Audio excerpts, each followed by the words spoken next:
Hi అండి, నేను పిల్లలకి స్నాక్స్ కోసం అని చెప్పి చిన్న పునుగులు వేస్తున్నా. స్ట్రీట్ సైడ్ చిన్న పునుగులు అయితే చేస్తున్నాను.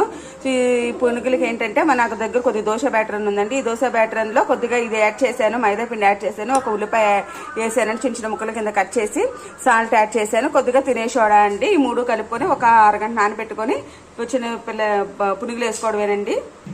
అండి బాండీ పెట్టుకున్నాను, నూనె పోసుకున్నాను, అది హీట్ అయిందండి. ఇప్పుడు బజ్జీలు వేసుకుంటాను. చిన్న చిన్నగా ఇలా పునుగులు వేసుకోవాలి, పిల్లలకైతే నచ్చుతాయండి.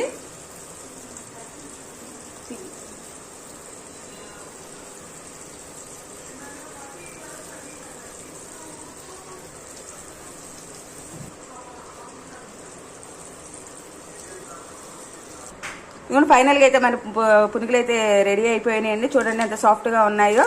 ఈ బజ్జీలని, ఈ పునుగుల్ని మనం దీంట్లో పల్లీల చట్నీ కానీ, మనం టమాటా చట్నీ కానీ ఎందులో సర్వ్ చేసుకున్నా బాగుంటుందండి. అందరూ ఒకసారి ట్రై